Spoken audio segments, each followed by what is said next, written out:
Assalamualaikum बच्चों, this is our second lecture of autonomic nervous system. This is a trial lecture of doctors cafe pharmacology session. तो आपको मैंने previous video में बताया कि nervous system की क्लासिफिकेशन मैंने सबसे पहले आपको बताई. नर्वस सिस्टम की वही क्लासिफिकेशंस वगैरह मैं एक बार दोबारा रिवाइज कर दूं, थोड़ा थोड़ा brief description.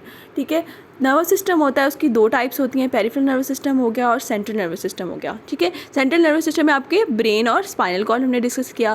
Peripheral nervous system में हमें पता है कि इसके अंदर दो टाइप के सिस्टम्स होते हैं, ऑटोनॉमिक नर्वस सिस्टम और सोमैटिक नर्वस सिस्टम.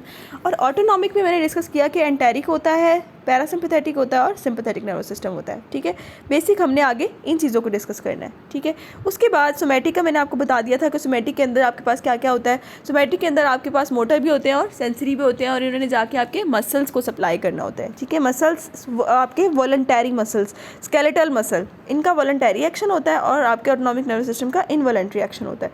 अच्छा, ये चीज़ मैं आपको अभी बता चुकी हूँ. इसमें हमने क्या क्या डिस्कस किया है कि सिंपैथेटिक प्री गैंग्लियोनिक न्यूरॉन्स का डिस्कस किया, वो अपने एंड पे एसिटाइलकोलिन रिलीज़ करा रहे हैं और ये है शॉर्ट. ठीक है, उसके बाद इन्होंने पोस्ट गैंग्लियोनिक, ये गैंग्लिया में सारा कुछ हो रहा है. ठीक है, ये सारा कुछ.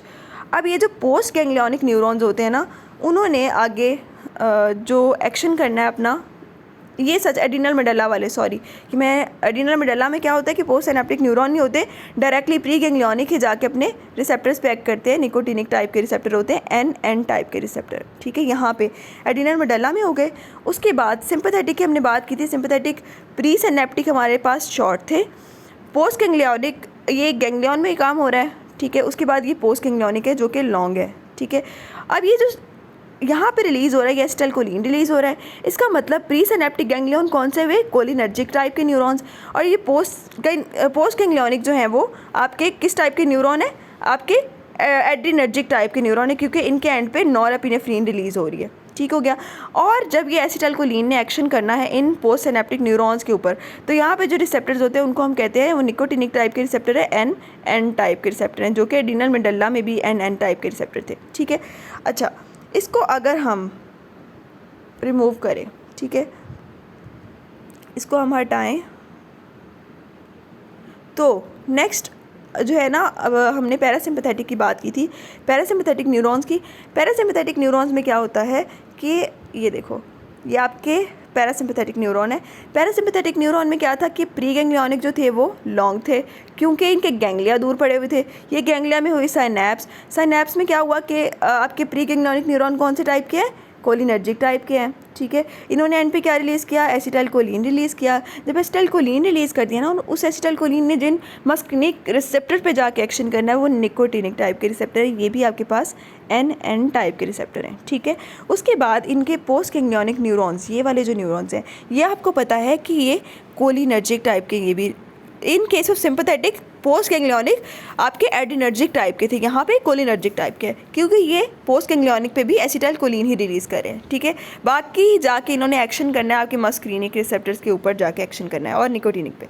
ठीक है, और तीसरी बात अब हम करने जा रहे हैं इसकी. तीसरी बात में हमने सोमैटिक नर्वस सिस्टम को डिस्कस करना है. सोमैटिक नर्वस सिस्टम में क्या डिस्कस करना है, ये देखो, सोमैटिक नर्वस सिस्टम में कोई गैंग्लिया नहीं होता, डायरेक्टली नर्व निकलनी है और जाके डायरेक्टली अपने ऑर्गन पे जहाँ पे उसने रिलीज़ करना है, उसने एसिटाइलकोलिन रिलीज़ करना है. तो इसका मतलब ये भी कोलिनर्जिक टाइप का न्यूरॉन हुआ. ठीक है, और इसका प्री गैंग्लियोनिक पोस्ट गैंग्लियोनिक कुछ नहीं होता इन केस ऑफ सोमैटिक. और ये वॉलंटरी एक्शन करना है, तो इसलिए स्केलेटल मसल के ऊपर निकोटिनिक रिसेप्टर होते हैं एन टाइप के. ठीक है, उनके ऊपर जाके इसने एसिटाइलकोलिन ने एक्ट करना है. ठीक है, और उसकी एक्साइटेशन वाला कराना है ना. तो आपको पता है मसल के अंदर एक्शन करते हैं तो कंट्रैक्शन वाला, स्टिमुलेशन वाला एक्शन होता है. ठीक है, ये भी हमने बात डिस्कस कर ली हुई है. अब हम इसको फर्दर आगे डिस्कस करने जा रहे हैं रिसेप्टर्स की लोकेशन को. ठीक है, होता क्या है, ये वही डायग्राम है, ये this diagram from Lippincott and this diagram is from Kaplan. ठीक है, उसके बाद इसको छोड़ो एक बार, ये भी हमने डिस्कस कर लिया है. और इनका रिलीज़ मैं अभी आपको बताती हूँ. सबसे पहले हम रिसेप्टर्स की डिस्ट्रीब्यूशन, उसकी क्लासिफिकेशन डिस्कस कर लें. ठीक है, इसके लिए सबसे पहले आपको पता होना चाहिए मस्क्रीनिक की अगर हम क्लासिफिकेशन करें, मस्क्रीनिक में इनका एक्शन किस टाइप का होगा. ठीक है, आपको मैंने बताया कि M1 टाइप के रिसेप्टर जो थे, ठीक है, वो सारे के सारे M1, ठीक है, M4 और M5, ये तीनों आपके CNS में होते हैं. ठीक है, लेकिन M1 की एक स्पेसिफिक लोकेशन और भी है जिसको हम कहते हैं आपके GI ट्रैक के ग्लैंड्स के अंदर, पेराइटल सेल्स जो होते हैं ना उनके ऊपर आपके M1 रिसेप्टर्स होते हैं, ठीक है। और इनका एक्शन किस टाइप का होता है, इनका सिक्रीशन इन्होंने करानी है, क्योंकि मैंने आपको बताया कि GQ कपल्ड है। GQ कपल्ड है तो मतलब इनका एक्साइटेटरी टाइप का एक्शन होगा, सिक्रीशन के अंदर रोल प्ले करना है, ग्लैंड से इनकी सिक्रीशन करानी है, ठीक है। उसके बाद मैंने आपको M3 का भी बताया। M3 भी आपके पास एक्साइटेशन वालों में आता है ना, एक्साइटेशन वालों में आता है तो इसका मतलब इसने सिक्रीशंस वगैरह को रिलीज़ कराना है, एक्साइटेटरी टाइप का एक्शन है। तो M3 जिधर जिधर होगा वहाँ वहाँ इसने क्या कराना है, एक्साइटेटरी टाइप का एक्शन कराना है। अब M3 कहाँ कहाँ पे, M3 ढूंढो अब कहाँ कहाँ पे है। सबसे पहले M3 आपके आई के अंदर है, आई के अंदर स्फिंक्टर के ऊपर है, ठीक है, स्फिंक्टर प्यूपिली के ऊपर। उसके बाद सिलेरी मसल्स के ऊपर है M3 टाइप के रिसेप्टर्स। और अगर स्फिंक्टर प्यूपिली होता है ना, प्यूपिल का स्फिंक्टर है, उसके अंदर M3 टाइप के रिसेप्टर हैं। अगर इस M3 रिसेप्टर के ऊपर एसिटाइलकोलिन आके एक्ट करेगी तो क्या होगा, उस मसल की हो जाएगी कंट्रैक्शन होगी ना स्फिंक्टर मसल की, ठीक है, प्यूपिल स्फिंक्टर प्यूपिली होते हैं ना, उसकी वजह से क्या होगा कि मियोसिस हो जाएगी। आपको पता है प्यूपिल जो होता है ना, ये आपको प्यूपिल में अगर बना के दिखाऊँ, प्यूपिल के अंदर ना 2 टाइप की मसल होते हैं, एक ऐसे करके होते हैं, ठीक है, उनको हम कहते हैं डायलेटर प्यूपिली जो हॉरिजॉन्टली होते हैं, एक होते हैं वर्टिकली ऐसे ऐसे करके, ठीक है, उनको हम कहते हैं स्फिंक्टर प्यूपिली। अगर स्फिंक्टर प्यूपिली कंट्रैक्ट करेंगे ना तो उसकी वजह से म्यूसिस होगा, मज़ीद छोटा हो जाएगा, प्यूपिल का साइज़ मज़ीद छोटा हो जाएगा अगर हम स्फिंक्टर प्यूपिली को कंट्रैक्ट कराते हैं, ठीक है।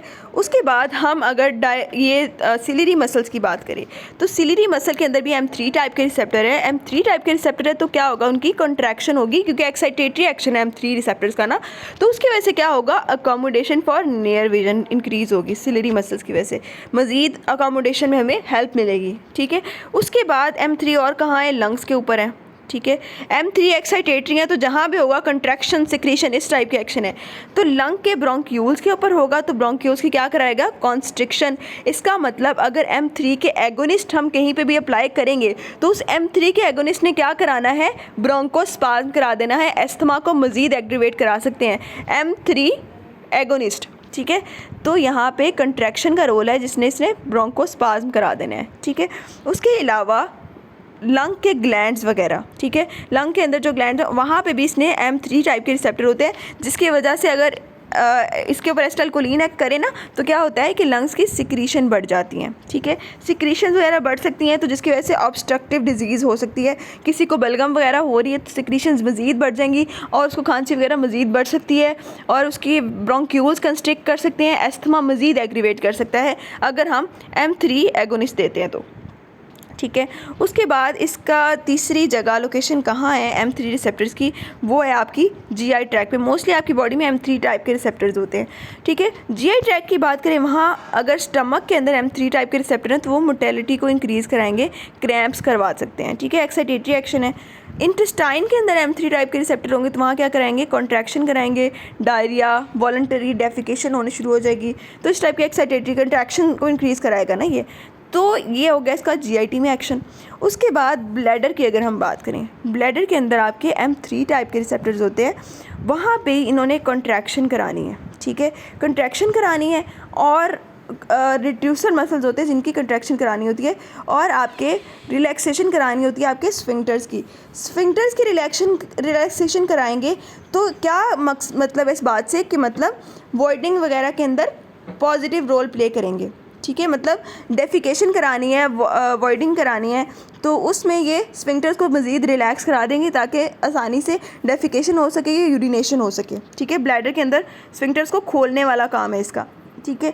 M3 टाइप के रिसेप्टर उधर भी हैं, बाकी स्फिंक्टर्स जहाँ जहाँ पे भी होंगे उन सारे स्फिंक्टर्स की रिलैक्सेशन करा देंगे सिवाय लोअर एसोफेजियल स्फिंक्टर की जो कि कॉन्ट्रैक्ट करेगा, दिस इज़ एन एक्सेप्शन, ठीक है। उसके बाद नेक्स्ट हम बात करेंगे कि ग्लैंड्स के ऊपर भी आपके M3 टाइप के रिसेप्टर्स होते हैं, ठीक है। तो ग्लैंड्स के अंदर क्या एक्शन कराएंगे, उनकी सिक्रीशन कराना शुरू कर देंगे, ठीक है। किस टाइप के ग्लैंड्स पे होते हैं, आपको मैंने बताया कि स्वेट ग्लैंड के जो न्यूरॉन्स हैं उनको हम कहते हैं कि वो सिंपैथेटिक न्यूरॉन्स हैं, लेकिन उनके रिसेप्टर्स जो होते हैं वो मस्क्रीनिक टाइप के रिसेप्टर्स होते हैं, उनका जो एक्शन होता है वो एसिटाइलकोलिन से होता है, तो इसलिए स्वेट ग्लैंड का भी हम उनके रिसेप्टर्स को हम इस कैटेगरी में ही लेते हैं जो क्योंकि उनके ऊपर रिसेप्टर्स M3 टाइप के होते हैं। तो अब उनके ऊपर जब एक्शन होगा तो सैलिवेशन, लैक्रीमेशन, इस टाइप की सिक्रीशंस को इंक्रीज़ करवाने वाला रोल होगा इसका, ठीक है। उसके बाद एक मोस्ट इम्पॉर्टेंट बात, ठीक है, सबसे इम्पॉर्टेंट बात ये है कि ब्लड वेसल्स की अगर हम बात करें तो ब्लड वेसल्स के ऊपर रिसेप्टर ज़रूर है हमारे पास, M3 टाइप के रिसेप्टर ज़रूर हैं, लेकिन एक मसला है कि वहाँ पे इनर्वेशन नहीं आ रही। हमने पीछे नर्व न्यूरॉन्स जो डिस्कस किए ना, वो ब्लड वेसल्स के ऊपर पैरासिम्पथेटिक कोई न्यूरॉन्स आ ही नहीं रहा, ठीक है। अगर हम मस्क्रीनिक एक्शन ब्लड वेसल्स पे कराना चाहते हैं तो हम ड्रग्स के ज़रिए करा सकते हैं, रिलैक्सेशन करवा सकते हैं, ठीक है। तो अगर हम इसकी रिलैक्सेशन कराना चाहते हैं तो उसकी रिलैक्सेशन कैसे होगी? बाहर से हम कोई M3 एगोनिस्ट देते हैं, ठीक है। वो M3 एगोनिस्ट क्या करता है कि ब्लड वेसल्स के ऊपर जो M3 रिसेप्टर है उन पे एक्शन करके वहाँ पे उनकी डायलेशन करवाने में रोल प्ले करता है, और क्या करता है कि नाइट्रोजन ऑक्साइड डिराइव टाइप की रिलैक्सेशन होती है। क्योंकि इसकी इनर्वेशन कोई नहीं होती, क्यों, इसीलिए इसका डायरेक्ट एक्शन कोई नहीं होता। एसिटाइलकोलिन अगर रिलीज़ हो रहा है ना बॉडी के अंदर तो उसका एक्शन ब्लड वेसल्स के ऊपर नहीं होता, क्योंकि blood vessels are not innervated, only sympathetic innervates blood vessel. यहाँ पे मैंने लिखा भी हुआ है कि सिंपैथेटिक सिर्फ जो है ना आपकी ब्लड वेसल्स को इनर्वेट करते हैं। यहाँ पे मस्क्रीनिक के लिए रिसेप्टर्स ज़रूर हैं, हम इनडायरेक्टली इन रिसेप्टर्स को यूज़ करके डायलिटेशन करवा सकते हैं ड्रग्स के ज़रिए, ठीक है। इनडायरेक्टली दे के उन रिसेप्टर के जो है वो एगोनिस्ट दे के या एंटागोनिस्ट दे के हम उसको करवा सकते हैं, यूज़ कर सकते हैं, लेकिन उनको वास्कुलर जो है ना नर्व सप्लाई नहीं आ रही बॉडी की तरफ से, ठीक है। इनर्वेटेड नहीं है ये, ठीक है। Only affected by direct acting drugs के ज़रिए अफेक्टेड होंगे ये M3 टाइप के रिसेप्टर्स, ठीक है। ये हमने कोलिनर्जिक की क्लासिफिकेशन डिस्कस कर ली और उनका एक्शन देख लिया। आपको याद होना चाहिए किस किस ऑर्गन के ऊपर किस किस टाइप का मस्क्रीनिक रिसेप्टर है और उसने कैसे कैसे अपना एक्शन परफॉर्म करना है, ठीक है। ये तो हमने डिस्कस कर लिया। उसके बाद नेक्स्ट हम डिस्कस करने वाले हैं एड्रीनर्जिक वगैरह को, ठीक है। एड्रीनर्जिक वगैरह को डिस्कस करने के लिए इसको हम मिटा देते हैं सारे को, ठीक है। अब हम एड्रीनर्जिक पे जाते हैं। एड्रीनर्जिक के अगर आपको एक्शंस वगैरह याद हो तो मैंने आपको बताया था कि आपके अल्फ़ा 1 टाइप के रिसेप्टर्स होते हैं, अल्फ़ा 2 होते हैं, बीटा 1 होते हैं, बीटा 2 होते हैं। उनमें मैंने आपको बताया कि अल्फ़ा 1 जो होते हैं उनका एक्शन GQ टाइप का होता है, अल्फ़ा 2 का आपका एक्शन किस टाइप का होता है? G स्टिमुलेटरी टाइप का होता है, G इनहिबिटरी टाइप का होता है, और बाकी आपके बीटा रिसेप्टर्स का G स्टिमुलेटरी टाइप का एक्शन होता है। तो अब इन चीज़ों को जहन में रख के क्लासिफिकेशन मेरे साथ देखना कि अब उनका एक्शन किस टाइप का होना है, ठीक है। वो मैं अभी आपको दिखाने जा रही हूँ।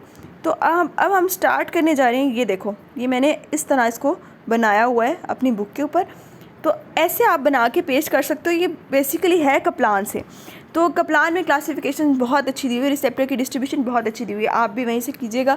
तो यहाँ पे अगर हम अल्फ़ा 1 की बात करें, अल्फ़ा 1 का एक्शन अगर आपको अभी याद हो तो मैंने आपको बताया था अल्फ़ा 1 का एक्शन होता है GQ टाइप का, ठीक है।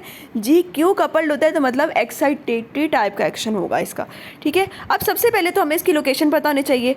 लोकेशन में ना आप इमेजिन करो, सबसे पहले आपकी बॉडी के अंदर आता है फेस के अंदर कहाँ कहाँ अल्फ़ा रिसेप्टर्स हो सकते हैं? अल्फ़ा 1 आई में हो सकते हैं और हेयर में हो सकते हैं, ठीक है।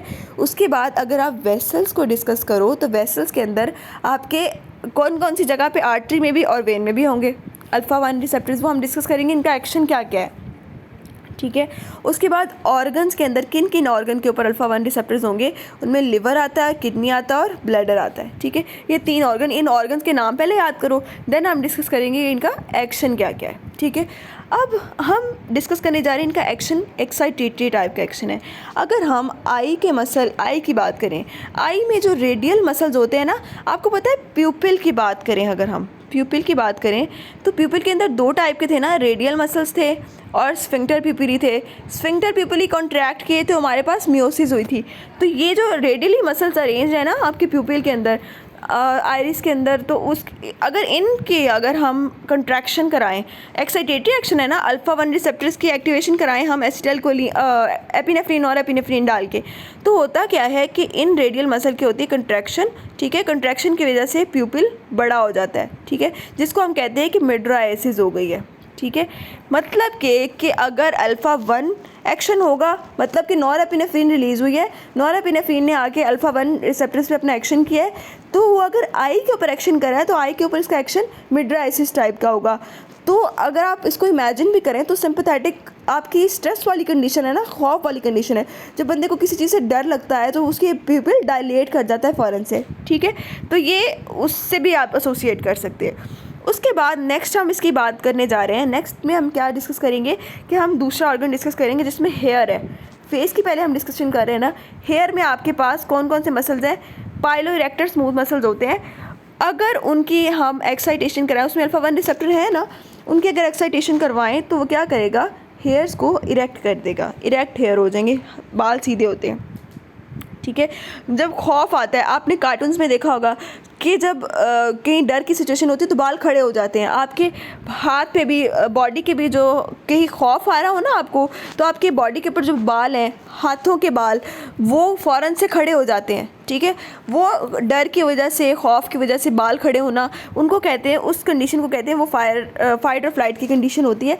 तो वो सिंपैथेटिक का एक्शन होता है कि उनके नीचे जो मसल है ना, पाइलो इरेक्टर मसल, वो कॉन्ट्रैक्ट कर गए, ठीक है। उसके बाद हम डिस्कस करने जा रहे हैं, हम आ रहे हैं अपनी आर्टरीज़ के ऊपर, वेसल्स के ऊपर।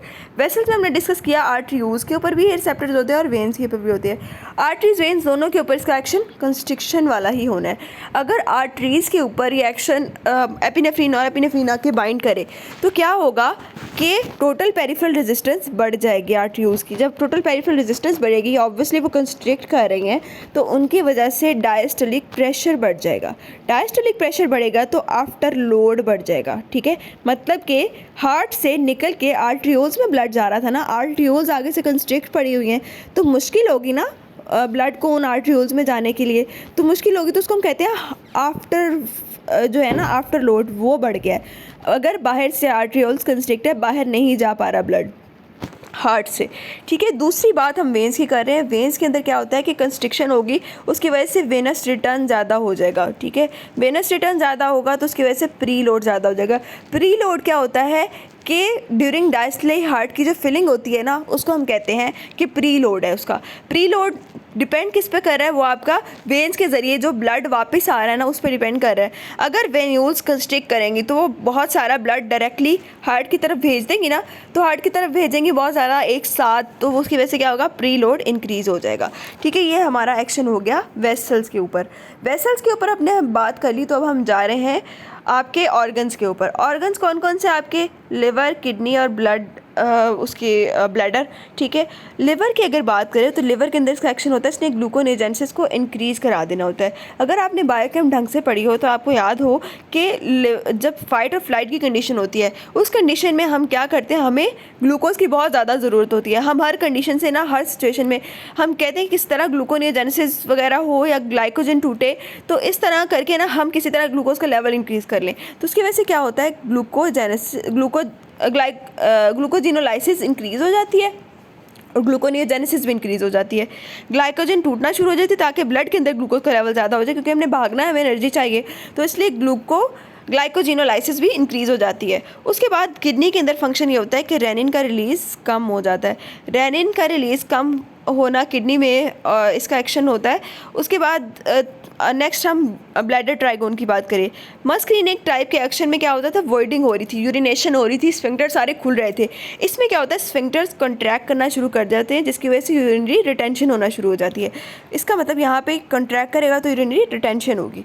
और मेल इजैकुलेटरी ऑर्गन्स वगैरह के अंदर इजैकुलेशन हो जाती है in case of sympathetic nervous system या सिंपैथेटिक एक्टिवेशन के अंदर इजैकुलेशन हो जाती है, क्योंकि यहाँ पे जो होता है ना, वेजो कंस्ट्रिक्शन वगैरह वो ज़्यादा हो जाती है, जिसकी वजह से इजैकुलेशन हो जाती है, ठीक है। उसके बाद हम बात करेंगे नेक्स्ट आपके अल्फ़ा 2 टाइप के रिसेप्टर्स की। अल्फ़ा 2 अगर आपको याद हो तो मैंने आपको बताया था कि अल्फ़ा 2 इनहिबिटरी टाइप का इनका एक्शन है। ये अल्फ़ा 2 का, अल्फ़ा 2 के लिए आपने निमोनिक याद करना है, किस जगह पे होगा? P3 याद रखना है। P3 के अंदर प्री जंक्शनल न्यूरॉन्स पे, ठीक है, प्लेटलेट पे और पेंक्रियाज पे, 3 P से आपने याद रखना है, 3 जगह पे न्यूरॉन्स प्रेजेंट होंगे। उसके बाद अब इनका एक्शन किस टाइप का? इनहिबिटरी टाइप का एक्शन है। तो इसका मतलब इन्होंने क्या करना है? एसिटाइलकोलिन और नॉरएपिनेफ्रिन की जो रिलीज़ हो रही है ना, पोस्ट सिनेप्टिक टर्मिनल्स के ऊपर, तो वहाँ पे ये न्यूरॉन्स होते हैं। अगर उनकी रिलीज़ बहुत ज़्यादा होगी तो उनकी रिलीज़ को इनहिबिट करने के लिए ये रिसेप्टर्स होते हैं प्री जंक्शनल न्यूरॉन्स पे। ये मैं आपको उनकी रिलीज़ बताऊंगी ना, कैसे एसिटाइलकोलिन कैसे रिलीज़ हो रहा है, और आपका वो क्या कहते हैं नॉरेपिनेफ्रिन कैसे रिलीज़ हो रहा है जंक्शन के ऊपर, तो वो उसमें आपको पता चलेगा ये चीज़। उसके बाद प्लेटलेट की अगर हम बात करें तो प्लेटलेट की क्या कराता है, ये प्लेटलेट्स की एग्रीगेशन में इसका रोल होता है, ठीक है। उसके बाद पेंक्रियाज के अंदर इसका रोल होता है कि पेंक्रियाज में इसने इंसुलिन की रिलीज़ को कम करा देना है, और फैट सेल में भी ये होता है, फैट सेल में इसका काम लिपोलाइसिस को इनहिबिट करना होता है। ये आपको ऐसे सच याद करने होंगे। उसके बाद नेक्स्ट हम आ रहे हैं बीटा टाइप के रिसेप्टर्स के ऊपर। बीटा 1 का, बीटा 2 का, बीटा 3 का, तीनों का मैंने आपको बताया कि एक्साइटेटरी एक्शन है, स्टिमुलेटरी GS टाइप का एक्शन है इसका। तो अगर हम इसको डिस्कस करें GS टाइप के एक्शन को, तो बीटा 1 रिसेप्टर आपके 2 जगह पे होते हैं। मैंने यहाँ पे सिंबल बनाई हुई है हार्ट और किडनी की, ठीक है। हार्ट के अंदर आपके पास SA नोड पे भी होंगे, AV नोड पे भी होंगे, और AV एट्रियल और वेंट्रिकल के मसल्स पे भी होंगे, ठीक है। अब क्या होता है कि SA नोड पे अगर होंगे तो उसकी वजह से ये हार्ट रेट को इंक्रीज़ कराएंगे। बीटा 1 रिसेप्टर इनके ऊपर नॉरेपिनेफ्रिन एक्ट करेगा, तो इसने हार्ट रेट को इंक्रीज़ कराना है, और हार्ट रेट के इंक्रीज़ होने को हम कहते हैं पॉजिटिव क्रोनोट्रॉपी। ये चीज़ें याद रखनी है, क्रोनोट्रॉपी, ड्रोमोट्रॉपी, आइनोट्रॉपी, इनका याद रखना है आपने एक्शन सारा।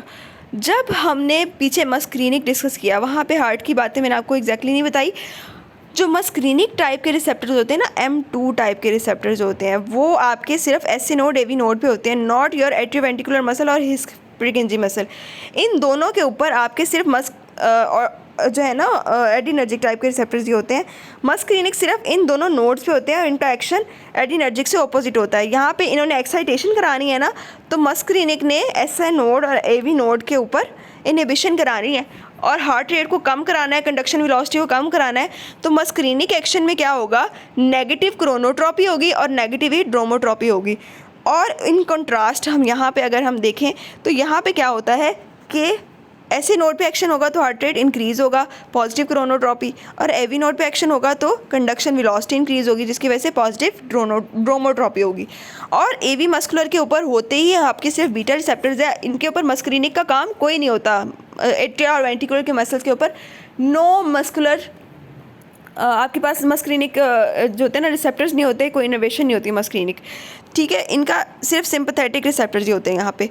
अगर ये कंट्रैक्ट करेंगे, बीटा 1 की एक्टिवेशन होगी, तो उसकी वजह से क्या होगा, फोर्स ऑफ कंट्रैक्शन बढ़ जाएगी, मसल ज़ोर ज़ोर से कंट्रैक्ट करना शुरू कर देंगे, जिसकी वजह से जिसको हम कहते हैं पॉजिटिव आइनोट्रॉपी, ठीक है। कंडक्शन ज़्यादा हो जाए, conduction velocity, cardiac output, oxygen constriction, हर चीज़ ज़्यादा हो जाएगी। हिस्परकिंजी सिस्टम अगर उसकी एक्साइटेशन बहुत ज़्यादा होगी, कंट्रैक्शन ज़्यादा होगी, तो उसकी वजह से ऑटोमेटिसिटी और कंडक्शन वेलोसिटी ज़्यादा हो जाएगी, ठीक है। ये बीटा 1 का एक्शन हो गया, ठीक है। उसके बाद हम डिस्कस करने जा रहे हैं बीटा 2 की लोकेशन। बीटा 2 की लोकेशन कहाँ पे होगी, बीटा 2 आपका होता है मसल्स के ऊपर, ठीक है। इसने ना एक बात मैं बता दूँ, इसने अपनी एडिनर्जिक कम्युनिटी के साथ बगावत कर जानी है, ठीक है। वो कैसे करनी है कि अल्फ़ा 1 का जो एक्शन हो रहा था, उसने आर्टियोज वेन्यूज़ को कंस्ट्रिक्ट कराना था, इसने उससे उलट एक्शन करना है अल्फ़ा 1 से। बीटा 2 अल्फ़ा 1 का मुखालिफ समझ लो। वेसल्स के ऊपर होगा ये, लेकिन उससे ऑपोजिट एक्शन कराएगा। ऑर्गन्स के ऊपर होगा, लेकिन अल्फ़ा 1 वाले एक्शन से उल्टा एक्शन कराएगा। मसल्स के ऊपर होगा ये, स्केलेटल मसल्स के ऊपर। अब हमने डिस्कस करना है, इसका एक्शन हमें पता था कि स्टिमुलेटरी टाइप का था, लेकिन इसने अब कैसे एक्शन कराना है, वेसल्स के ऊपर होगा तो सारी वेसल्स की वेजोडाइलेशन कराएगा। ऊपर वाला कंस्ट्रिक्शन करा रहा था अल्फ़ा 1, इसने करना है TPR को कम करना है, और हर चीज़ को आफ्टर लोड वगैरह को कम कर देना है, ठीक है। और इसका रिलैक्सेशन टाइप का इसका एक्शन होगा। यूट्रस के अंदर इसके होगा रिसेप्टर्स, तो वहाँ पे ये रिलैक्सेशन कराएगा, ठीक है। ब्रोंक्यूल्स के अंदर होगा तो ब्रोंक्यूल्स की वेजोडाइलेशन कराएगा, ठीक है। स्केलेटल मसल्स के ऊपर होगा तो ग्लाइकोजिनोलाइसिस कराएगा, ये सेम एक्शन अल्फ़ा वाला, ठीक है। लिवर के अंदर होगा तो तब भी इसने ग्लाइकोजिनोलाइसिस ही करानी है। पेंक्रियाज के अंदर इंसुलिन के रिलीज़ को इंक्रीज़ कराएगा, जबकि आपके अल्फ़ा 2 ने क्या किया था, इंसुलिन के रिलीज़ को इनहिबिट कराया था, इसने उससे ऑपोजिट काम करना है, ठीक है। उसके बाद हम नेक्स्ट बात करने जा रहे हैं बीटा 3 टाइप के रिसेप्टर्स की। बीटा 3 की अगर हम बात करें तो बीटा 3 आपके एक ही जगह पे होते हैं, इनका भी एक्शन अल्फ़ा 2 से ऑपोजिट है। अल्फ़ा 2 के अंदर फैट सेल के अंदर लिपोलाइसिस इनहिबिट हो रही थी, इन्होंने फैट सेल पे होना है और इसने लिपोलाइसिस को एक्टिवेट कराना है, ठीक है। और आपके उसके बाद डोपामिन टाइप के कुछ रिसेप्टर्स होते हैं, वहाँ पे भी उसका भी हम जिक्र कर लेते हैं। D1 टाइप के रिसेप्टर होते हैं और D2 टाइप के रिसेप्टर होते हैं। डोपामिन टाइप 1 रिसेप्टर कहाँ का होता है, रीनल में, मस्क्रीनिक में और कोरोनरी वास्कुलेचर में इनका काम होता है, इन्होंने वेजोडाइलेशन करानी होती है आपके रीनल वेसल्स की, जिसकी वजह से रीनल ब्लड फ्लो बढ़ जाता है, GFR बढ़ जाता है, और कोरोनरी वेस्कुलेचर के कराएगा तो सोडियम की सिक्रीशन बढ़ जाएगी। D2 जो होता है वो नर्व एंडिंग्स पे होता है और ट्रांसमीटर की रिलीज़ को मॉड्यूलेट करता है। ये हमारे रिसेप्टर्स की क्लासिफिकेशन हो गई। अगर हम इसको ऑर्गन वाइज डिस्कस करना चाहें कि किस ऑर्गन के ऊपर किस किस टाइप का रिसेप्टर होगा, तो आप यहाँ से भी कर सकते हैं। आपको ये देखो, आई की अगर हम बात करें, आई के ऊपर कौन कौन से एडिनर्जिक कहाँ कहाँ होंगे। अल्फ़ा 1 होंगे आपके पास रेडियल मसल के ऊपर, अल्फ़ा 2 होंगे सिलरी मसल के ऊपर, ठीक है, सिलरी एपिथेलियम पे, बीटा 1 टाइप के सिलरी एपिथेलियम पे होंगे। इनका एक्शन आगे लिखा हुआ है।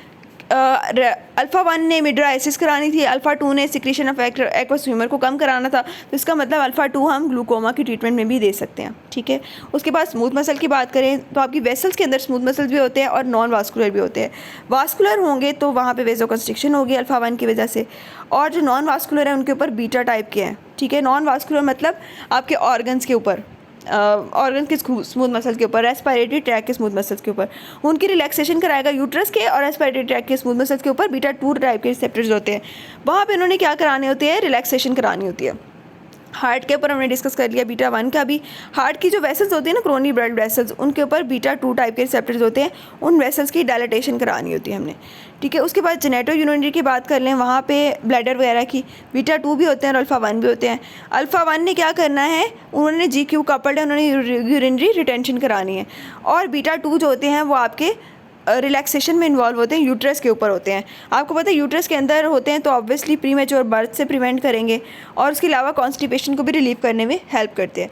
उसके बाद GIT के अंदर कौन कौन से होते हैं, GIT के अंदर आपके प्री सिनेप्टिक अल्फ़ा 1 ही होते हैं, अल्फ़ा 2 होते हैं, वहाँ पे इनहिबिटरी टाइप का एक्शन होता है। इन्होंने एसिटाइलकोलिन और नॉरएपिनेफ्रिन की रिलीज़ को इनहिबिट करना है, जिसकी वजह से GI मोटिलिटी कम हो जाती है। लिवर के अंदर भी हमने डिस्कस कर लिया बीटा 2 और अल्फ़ा 1 का। अल्फ़ा 1 जो था वो भी ग्लाइकोजिनोलाइसिस को इंक्रीज़ करा रहा था, और बीटा 2 भी ग्लाइकोजिनोलाइसिस को इंक्रीज़ करा रहा था ताकि ग्लूकोज की प्रोडक्शन इंक्रीज़ हो जाए। फैट सेल का भी हमने डिस्कस कर लिया। बीटा 3 टाइप के रिसेप्टर ने क्या किया था, लिपोलाइसिस को एक्टिवेट कराया था, अल्फ़ा 2 ने लिपोलाइसिस को इनहिबिट कराया था। पेंक्रियाज का डिस्कस करें तो पेंक्रियाज ने क्या किया था, इंसुलिन की रिलीज़ को कम कराया था, और सिक्रीशन ऑफ इंसुलिन को बीटा 2 ने ज़्यादा कराया था। किडनी के ऊपर रेनिन की रिलीज़ को अल्फ़ा 1 ने रेनिन की रिलीज़ को कम कराया था, और बीटा 1 ने ऑपोजिट एक्शन करा के रेनिन की रिलीज़ को इंक्रीज़ कराया था। यहाँ तक हमारे सारे एक्शन ऑर्गन वाइज भी हमने कर लिए और रिसेप्टर वाइज भी हमने देख लिया किस किस ऑर्गन के ऊपर कौन कौन सा रिसेप्टर है, उसका एक्शन कौन कौन सा है। ये यहाँ पे हमारी क्लासिफिकेशन जो होती है वो कंप्लीट हो जाती है।